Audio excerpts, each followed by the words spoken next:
사랑하는 여러분, 주님의 은혜와 평강이 성도님들의 삶에 함께 하시기를 바라고 축복합니다. 이번 주간 임진아 집사님이 갑상선 암 제거 수술을 잘 받았습니다. 경과가 많이 좋은 것 같습니다. 목소리도 잘 나오고 또 수술을 위해 입원할 때도 자기 발로 직접 운전해서 들어갔는데 퇴원도 어제 직접 운전해서 퇴원했습니다. 운전을 하려면 목을 좌우로 돌려야 되잖아요. 왼쪽 오른쪽 살피면서 운전을 해야 되는데 수술 후에 목이 안 돌아가는 경우도 한동안 있는데 임진아 집사는 목이 또 잘 돌아가서 그래서 직접 운전을 해서 퇴원을 했습니다.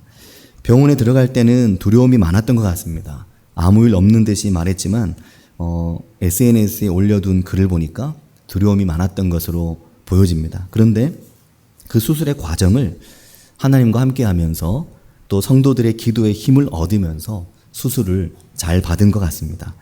처음에 암이 있다고 통화를 할 때만 해도 너무 많이 놀라서 저도 놀라고 또 임진아 집사도 많이 놀랐었습니다.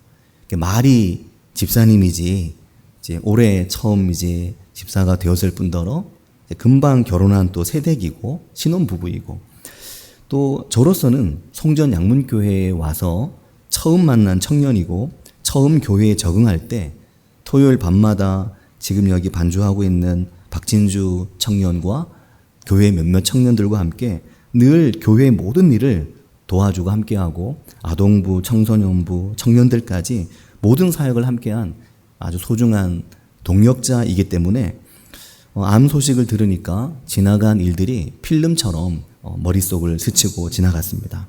근데 그 과정에서 한마디 한마디 임진아 집사의 말이 제게 많은 감동을 주었습니다. 특히 감사함의 표현들이 많았고 지금의 상황에 대한 담담한 표현의 말들이 많았습니다. 감사합니다. 많이 기도해 주시고 걱정해 주셔서 수술이 잘 되었습니다. 감사합니다. 감사합니다. 실제로는 두려워도 말은 항상 감사합니다. 또 기도해 주셔서 감사합니다. 아주 또박또박 이 부분에 대해서 기도해 주셔서 성도님들이 기도해 주셔서 함께 해 주셔서 너무 감사합니다. 감사합니다를 아주 엄청 많이 말하더라고요. 사람은 항상 두려움과 담대함 사이에 늘 서 있습니다. 순간순간 감사하는 모습이 아주 보기 좋았죠. 갑상선 암이 암 중에서는 그래도 예후가 좋은 암이라고 하지만 그래도 암이 걸렸다고 하는 것은 처음 알게 됐을 때 그 임진아 집사님도 왜 나지? 이런 마음이 들었다고 합니다. 그래도 나보다 더 힘든 분들도 많은데 그러면서 그 상황을 받아들이려고 했죠. 근데 사랑하는 성도 여러분, 어디가 아프거나 무슨 일을 겪을 때 그게 우리에겐 다 똑같은 일로 다가옵니다. 나에게는 가장 큰 일인 거죠. 누가 더 아프고 누가 덜 아프고가 사실상 없습니다. 내게 닥친 일이 나에게 가장 큰 것입니다.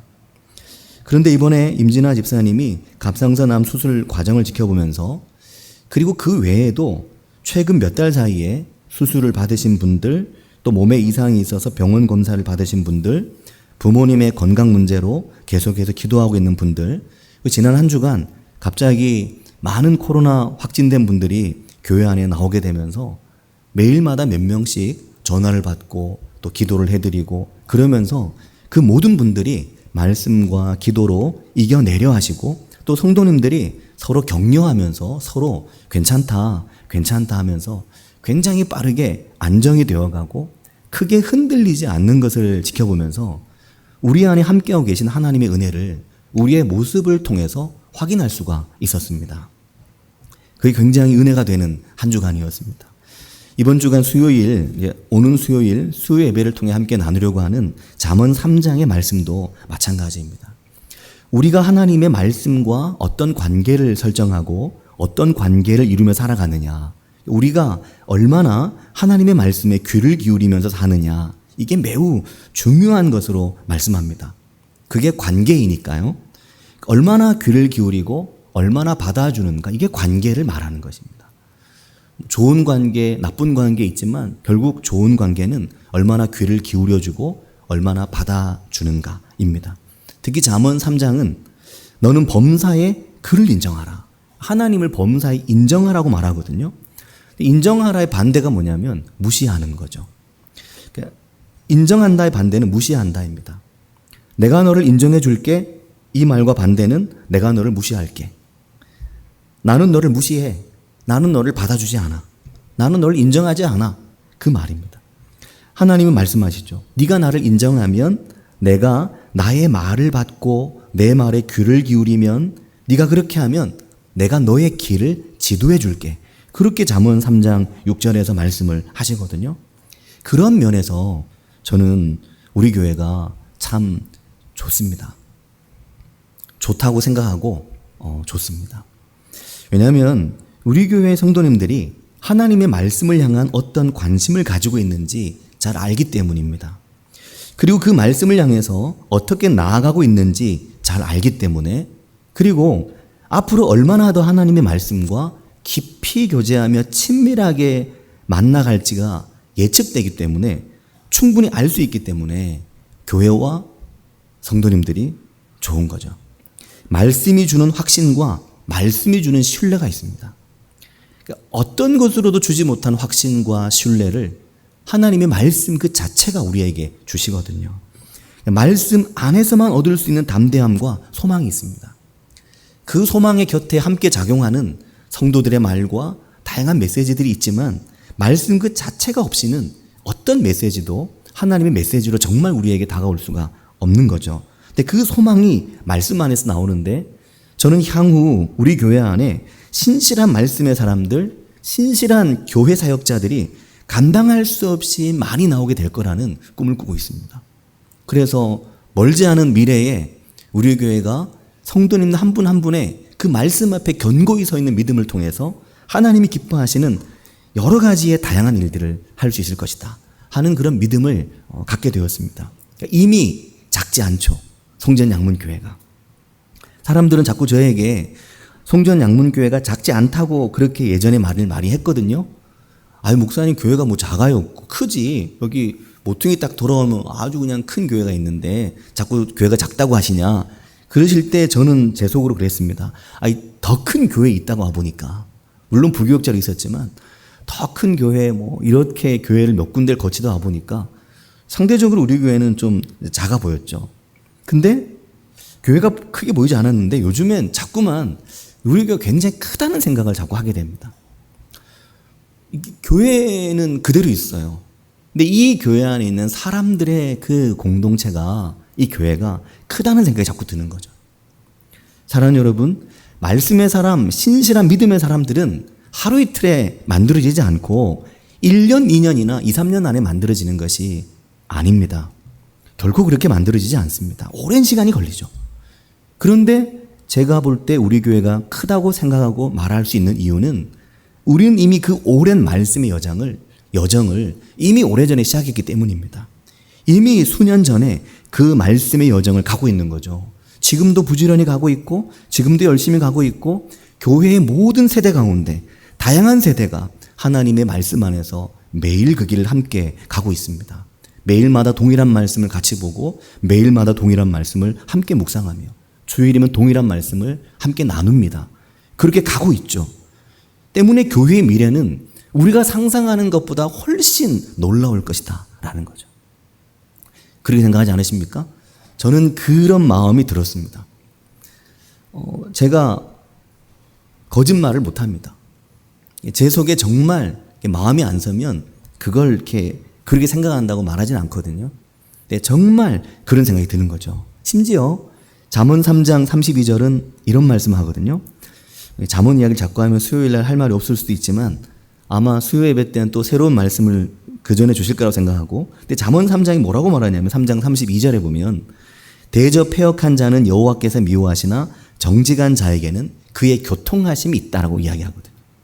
여기 말하는 이 패역한 자는 말씀을 떠나서 살고 말씀 없이 살아가는 사람을 말합니다. 그리고 정직한 자는 말씀 앞에서 하나님의 말씀과 함께 그 말씀을 인정하고 그 말씀에 귀를 기울이며 삶에서 정직하게 그 말씀과 동행하는 사람을 말하거든요.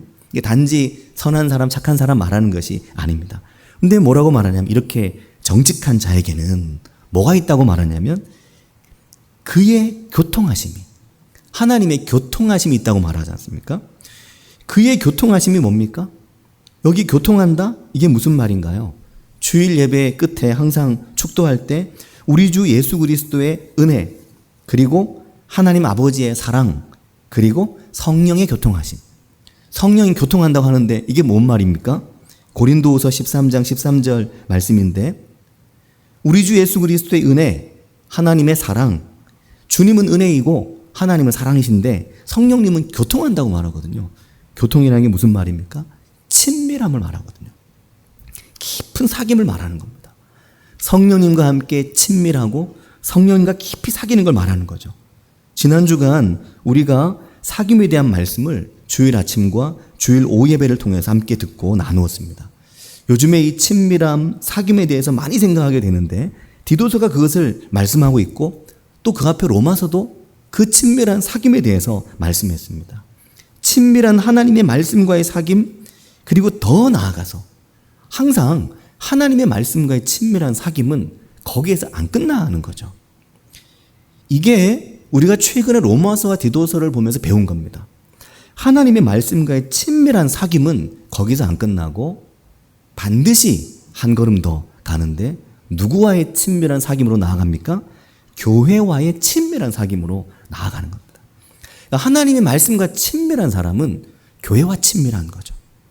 하나님의 말씀과 친밀한 사람은 성도들의 무리와 성도들의 공동체와 친밀하고 그 속에서 받아주고 받아들여지고 인정하고 인정받게 되고 그런 관계를 만들어가고 형성해 가는 겁니다. 그 안에서 성령의 열매들이 나타나는 거죠. 그러니까 말씀으로 부요하면 교회 공동체의 사귐의 관계도 부요해지고 풍성해진다 하는 겁니다. 하나님의 말씀과 말씀의 공동체, 교회와 함께, 이게 하나님께서 우리에게 디도서와 로마서를 통해 말씀하시는 은혜입니다. 이 두 가지의 균형을 갖게 되는 거죠. 어느 한쪽만 잘한다고 결코 말할 수가 없는 겁니다. 말씀이 없는 이가 교회와 사귐을 잘할 수 없고, 성도들과 사귐이 없는 이가 말씀과 사귐을 잘한다고 거짓말하면 안 되는 겁니다. 그게 거짓말이라는 것을 요한일서는 이렇게 말하죠. 요한일서 2장 9절과 4장 20절에 가면 이런 말씀이 나옵니다. 빛 가운데 있다 하면서, 하나님의 그 빛이죠. 말씀의 빛. 빛 가운데 있다 하면서 형제를 미워하는 자는 여전히 지금도 어둠 가운데 있는 거라. 4장 20절에는 누구든지 하나님을 사랑하노라 하고 형제를 미워하면 이는 거짓말하는 자니 보는 바 형제를 사랑하지 아니하는 자는 보지 못하는 바 하나님을 사랑할 수가 없다. 이게 요한 1세의 말씀입니다. 그러니까 친밀한 하나님의 말씀의 공동체는 그 말씀과의 친밀함만큼이나 그 친밀함이 교회 안에 드러나고 나타날 수밖에 없기 때문에 하나님의 말씀을 향한 여정을 수년 전에 시작한 교회는 친밀한 사랑과 은혜로, 그 따뜻한 사랑으로, 그 친절한 사랑으로, 그 풍성한 은혜로 하나가 될 수밖에 없는 거죠. 성도들의 공동체 안에서 성도들과 관계로 그 말씀의 친밀함이 드러나고 나타나게 되는 것입니다. 관계가 항상 그렇지 않습니까?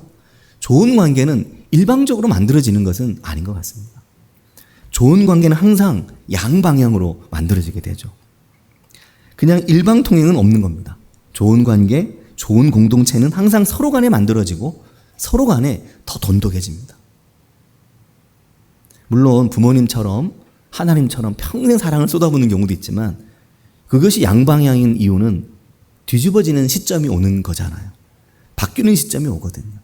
사랑이 그렇게 흘러오다가 어느 순간 그 사랑을 깨닫는 날이 있고 어느 순간 그 사랑을 흘려보내는 날이 오는 거지 않습니까? 사랑하는 여러분, 바울 사도가 디도를 그레데에 남겨둔 이유가 무엇이었습니까?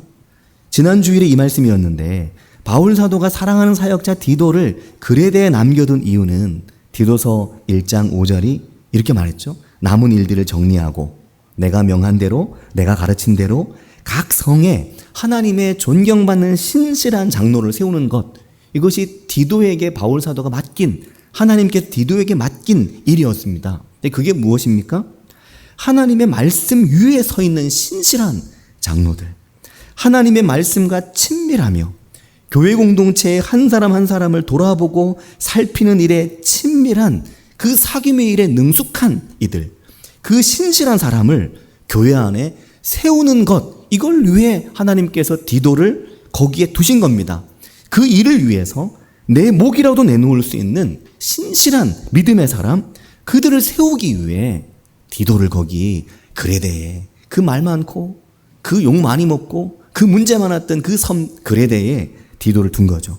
그러니 사랑하는 여러분, 신실한 장로는 장로뿐 아니라 그가 누구이든 신실한 목회자, 신실한 직분자, 신실한 사역자, 신실한 교사와 순장은 하나님의 말씀과 친밀하며, 그리고 그 친밀함의 은혜가 교회 공동체 성도들과의 깊은 친밀함과 사귐과 교통으로 이루어져 가야 한다 하는 것입니다. 어제도 교회학교 아동부 아이들 설교를 이제 준비하고, 온라인 예배니까 이제 아동부는 라이브로 안 하고 그 말씀도 녹화하고 기도도 녹화하고 찬양과 이렇게 해서 영상을 만들어서 오늘 아침에 정해진 시간에 유튜브에 올렸거든요. 그 영상을 만들면서 제 마음속에 굉장히 감사함이 있었습니다. 왜 감사함이 있었냐면, 우리 아이들이 좋은 선생님들과 또 좋은 교회 어른들 사이에서 자라고 있다는 생각 때문에 마음이 기뻤습니다. 사실 아이들이 교회 마당에 다니면서 사고도 많이 치고 여기저기 아이들이 막 뛰어다닐 때 교회 어른들 중에 여러 가지 이유로 제재하는 분이 아무도 안 계셔요. 무관심이라 제재 안 하는 게 아니고 마음껏 놀도록 다 받아주는 겁니다. 그러니까 아이들이 교회 마당이 자기들 놀이터인 겁니다. 교회 마당 용도가 많죠. 다양한 용도로 쓰일 수 있거든요. 하지만 전적으로 아이들의 놀이터로 모든 환경을, 작년 겨울에는 그 아이들 썰매 타라고, 논에서 썰매 타라고 신주선 장로님과 또 김양찬 집사님 썰매를 만들어 오셨잖아요. 아이들이 교회에서 마음껏 노는 겁니다. 그러니까 우리 교회 아이들 중에 교회 가는 게 싫은 아이들은 없습니다. 교회 가는 게 싫은 아이들이 없는 거죠. 교회를 좋아하고 교회 가는 날을 기다립니다. 아이들이 교회를 싫어하지 않는 거죠. 아이들이 교회에서 노는 걸 좋아합니다. 주일 오후가 되면 집에 안 가려고 막 다들 도망 다닙니다. 엄마 아빠는 애들 잡으러 다니고 애들은 도망 다니고 물된 동산에 숨고 등나무 밑에 가 숨고 집에 가기 싫다고. 집도 교회보다 좋아야 되는데. 당연히 좋죠. 근데 놀이터에서 노는 게 너무 좋은 겁니다. 이게 사실 교회에서 이보다 큰 선물이 없거든요. 아이들이 장성했을 때, 내가 어릴 때 교회에는 좋은 목사님, 좋은 장로님, 좋은 권사님, 좋은 집사님들, 좋은 선생님, 또 좋은 놀이터가 있었다. 교회가 놀이터였다. 얼마나 좋습니까? 근데 그 좋은 교회를 누가 만듭니까? 그 좋은 교회를 우리가 함께 만들어가는 겁니다. 우리의 작은 노력들이 모이고 우리의 작은 사랑들이 모여서 우리의 작은 관심과 애정이 모여서 그런 교회가 만들어지는 거죠. 그런데 스스로는 나의 노력과 나의 섬김이 작다 할지라도 우리가 서로의 노력과 섬김을 볼 때는 그 하나하나가 너무 크고 너무 귀한 겁니다. 어떻게 저렇게 헌신하시고 어떻게 저렇게 섬기시고 어떻게 저렇게 교회와 성도들을 위해 애를 쓰시고 수고하시나, 어떻게 저렇게 교회 성도 한 사람 한 사람을 살피나, 목회자의 눈이 안 닿는 곳까지 살피시며 챙기시나, 그런 생각을 하게 되고 감사하게 되거든요. 이번 주간에 제가 잘 아는 전도사님 한 분이 이런 시를 저에게 보내주었습니다. 시의 제목은 들파는 마다함이 없이라고 하는 시입니다. 홍순관 단상집에 나오는 글인데 검색을 해보니까 김종하 씨의 시 같은데 시 내용이 이렇습니다. 들파는 마다함이 없이 들판을 안고, 바다는 마다함이 없이 바다를 안고, 산은 마다함이 없이 산을 안고, 강은 마다함이 없이 세월을 흐르고, 하늘은 마다함이 없이 가벼이 떠 있고, 땅은 마다함이 없이 모든 것을 떠받치고, 자비는 마다함이 없이 세상을 안고, 가엾은 은혜는 마다함이 없이 오래된 미래를 안고, 이런 시가 있었습니다. 모든 것을 안아주고 마다하지 않고 받아주는, 마다하지 않고 안아주는, 그렇게 노래하는 시인데 이 시가 너무너무 제게 은혜를 주고 마음에 기쁨을 주었습니다. 우리 교회가 이렇게 마다함이 없이 받아주고 안아줄 수 있는 그런 교회가 되면 좋겠다 하는 마음이 많이 들었고요. 근데 그 전도사님의 카톡에 제가 가봤는데 카톡 프로필에 나태주 시인의 그 자리에라고 하는 시가 있었습니다. 그 시도 아주 감동적이어서 소개를 해드리려고 하는데 이런 내용입니다. 좋았던 마음도 그 자리에 두고 힘들었던 마음도 그 자리에 두고 조금씩 몸과 마음이 가벼워져서 좋다. 좋았던 마음도 그 자리에, 힘들었던 마음도 그 자리에, 조금씩 몸과 마음이, 내 몸과 마음이 가벼워져서 좋다. 가을이 되어 나뭇잎이 나무에서 내려오듯이 더구나 그 자리에 네가 있던 그 자리, 너를 두고 올 수 있어서 더욱 좋았다. 네가 좋아하는 풍경 속에 네가 좋아하는 사람들 함께 너를 두고 올 수 있어서 좋았다. 기가 막히지 않습니까? 그 자리가 너무 좋다는 거죠. 그 자리가, 그 풍경이 너무 좋아서 거기에 내가 사랑하는 너를 두고 올 수 있으니까, 거기에 내가 사랑하는 너를 맡기고 올 수 있으니까 그게 너무너무 좋다는 겁니다. 내가 좋아하는 풍경 속에 내가 좋아하는 사람들 사이에 함께 너를 두고 올 수 있어서 너무 좋다. 내 아이들도, 나의 사랑하는 지체들도 내가 좋아하고 내가 좋아하는 사람들 사이에 둘 수 있는 은혜. 바울 사도가 디도에게 말씀한 게 이것입니다. 바울 사도가 로마 교회에 말한 것이 바로 이것입니다. 그런 교회, 그런 신실한 사람들을 세우라는 것이죠. 그게 교회라는 말을 하고 있는 겁니다. 그리고 오늘 예레미야서 2장 1절에서 3절을 읽었는데, 사랑하는 여러분, 어제 매일 성경의 말씀이거든요.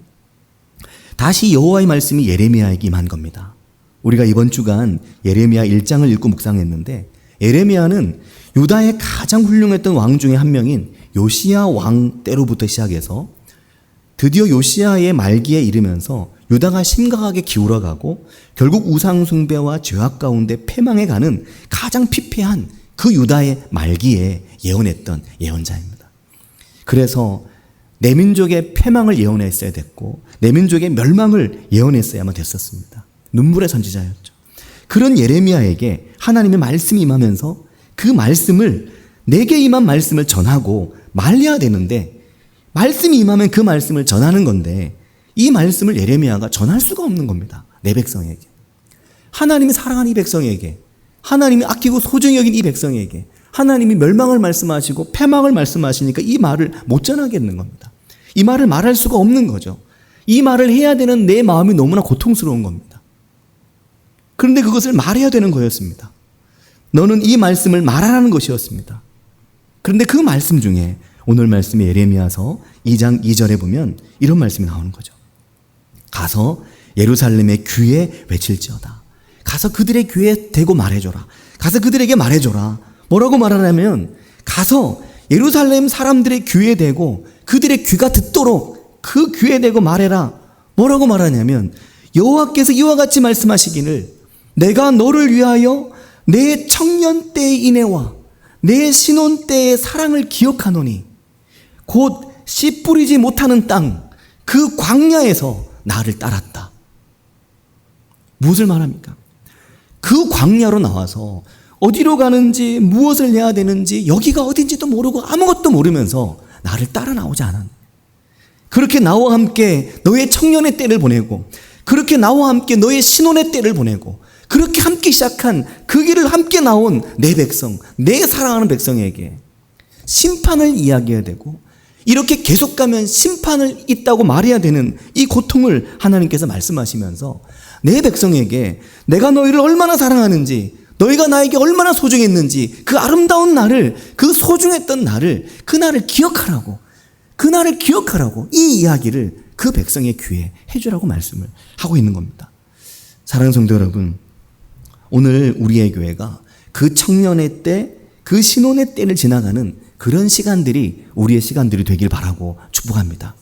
이렇게 하나님을 따랐기 때문에, 이렇게 하나님을 순종했기 때문에, 이렇게 하나님의 말씀으로 달려갔기 때문에 언젠가 혹여 우리의 삶에 시험도 들고 우리의 삶에 고난도 닥치고 우리의 삶에 어려움도 있을 때, 그때 이 말씀과 같이 너의 청년의 때에, 너의 신혼의 때에 그 사랑을 기억하니 씨 뿌리지 못하는 땅, 그 광야에서 아무것도 없는 그 시절에 나를 따랐던 너희들, 내가 얼마나 너희를 사랑하는 줄 아느냐 말씀하시는 이 말씀을 우리의 아이들이, 우리의 교회 모든 세대들이 기억하게 되는 은혜가 우리 가운데 있기를 바라고 축복합니다.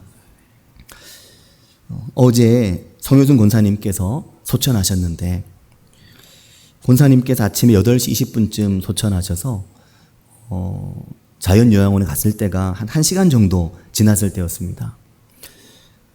권사님을 햇볕 창이 활짝 열린 아주 환한 곳에 이렇게 뉘어 놓았고, 거기가 이렇게 로비인데 굉장히 좋거든요. 예쁘고 창밖으로 나무도 보이고 아주 그 풍경이 그림 같았습니다. 거기에 권사님이 이렇게 뉘어두었는데 저는 정말 자는 것 같더라고요. 잠을 자는 듯이 너무나 얼굴이 편안하고, 얼굴을 만져봐도 보들보들 아직 온기가 남아있고, 목이며 어깨며 손이며 팔이며 여전히 온기가 남아 따뜻한 거거든요. 다리만 약간 차가워지기 시작했지 아직 온몸이 따뜻한 겁니다. 정말 잠을 자고 계신 듯한 모습이었습니다. 권사님께서 평생 굉장히 인자하셨거든요. 늘 스마일이었죠. 늘 웃으면서, 큰 말씀도 없으시고 항상 웃으면서, 뭘 말을 할 듯 하면서 말 안 하고 웃기만 하고, 뭘 말을 할 듯 하면서 말 안 하고 웃기만 하고, 늘 어깨 다독이고 늘 이렇게 허리 다독이고 그러셨거든요. 그 기억이 너무 생생하고 큰 거죠. 그러니까 항상 그 기억이 제게도 있는 겁니다. 자녀들에게는 어머니에 대한 그 기억이, 손주들에게는 할머니에 대한 그 기억이 있는 겁니다. 사랑하는 성도 여러분, 교회의 자녀들에게는 교회의 모든 세대가 서로 간의 그 따뜻함과 서로 간의 그 풍성함과 서로 간의 그 친절함과 서로 간의 그 받아줌과 서로 간에 마다하지 않는 은혜, 서로 간에 마다하지 않고 내가 너를 그 좋은 곳에 두고 올 수 있어서 너무 좋다라고 말할 수 있는 은혜, 그런 은혜가 우리 가운데 있어서 참으로 우리 교회가 하나님께서 기뻐하시는 말씀에 견고히 서 있는 교회 되길 바라고 축복합니다. 우리 함께 기도하겠습니다. 이 시간 기도하실 때 우리에게 이런 은혜가 있기를 위해서 기도하겠습니다. 가서 이 백성의 귀에 외쳐라. 내가 너희를 어떻게 사랑하는지 말해주어라. 그렇게 말씀하시는데, 내 아이에게, 내 자녀들에게, 나의 청년들에게, 나의 청소년들에게, 우리의 젊은이들에게 하나님이 얼마나 여러분 사랑하시는지 귀에다 대고 말해주고 싶은, 우리가 함께하면 너무 기쁘고 좋은 그런 사랑으로 충만한, 사랑으로 가득한 교회 함께 이루어가길 원합니다. 같이 한 목소리로 기도하겠습니다. 하나님 아버지, 누가 아프고 힘들 때마다 염려하고 사랑하며 인내하며 참으로 청년의 때의 그 인내와 신혼의 때의 그 사랑을 기억하며 인내하고 버티고 견딜 때도 있지만, 주님 사랑하며 함께 지나온 씨를 뿌릴 수 없었던 땅에서 하나님만 보고 살았던 그 젊은 날이 우리에게 있기 때문에, 주님 그날을 기억하라고 말씀하시는 이 이야기를 들려주라고 말씀하시는 이 사랑의 이야기, 사랑의 고백이 주님 오늘 우리의 삶에 있게 도와주시고 인도해 주시기를 주님 원합니다. 주님 은혜를 베풀어 주시옵소서. 우리의 자녀들이 그 하나님을 가슴으로 만나게 하시며 그 하나님을 정서적으로 만나게 하시고 그 하나님의 임재를 이 놀이터에서, 교회 안에서 만나게 주님 은혜 주시기를 주님 원합니다. 주님께서 하실 것이기 때문에, 주님께서 일하실 것이기 때문에 두려워하지 아니하며 담대하게 하나님의 인도하심을 믿고 하나님의 나를 교회 가운데 두심에 감사하며 함께하는 은혜가 저희 가운데 있게 도와주시고 인도해 주시기를 주님 원합니다. 아버지 역사하여 주시옵소서. 주님 은혜 주시기를 주님 원합니다. 아버지. 하나님 아버지, 은혜와 사랑을 감사드립니다. 저희를 사랑하시며 저희를 인도하신 하나님 아버지, 저희가 씨를 뿌릴 수 없는 땅과 같은 인생의 막막한 길을 지나갈 때 그 길을 하나님과 함께 지나왔고, 인생의 고난과 아픔과 청년의 때의 그 인애와 신혼의 때의 그 사랑으로 이 광야를 지나온 우리들에게 오늘도 말씀하시며 우리의 귀에 들리게 말씀하시라고 하는 이 말씀을 들으며, 주님 우리의 자녀들이 그 하나님을 믿고 그 하나님을 소망하며 그 하나님을 향한 믿음 가운데 살아가는, 하나님이 기뻐하시는 교회를 더불어 이루어가도록 인도해 주시기를 주님 원합니다. 하나님 아버지, 교회 가운데 아픈 지체들이 있을 때, 교회 가운데 사랑한 어머니를 떠나보냈을 때, 교회 가운데 힘든 일을 겪고 있을 때, 주님 우리의 마음을 부드럽게 하시며 우리의 마음을 더욱 따뜻하게 하시고 우리의 마음을 더욱 친절하게 하시며 우리의 마음을 모든 것을 마다하지 않고 받아줄 수 있도록 인도해 주셔서 하나님 아버지 주의 말씀으로 풍성하며 그리스도의 사랑으로 풍성하여 하나님의 교통하게 하심이 친밀하게 사귀게 하시는 그 사귐이 오늘 저희 가운데 있게 하여 주시옵소서. 주님 저희와 함께 하심을 감사드리오며 예수님의 이름으로 기도합니다. 아멘.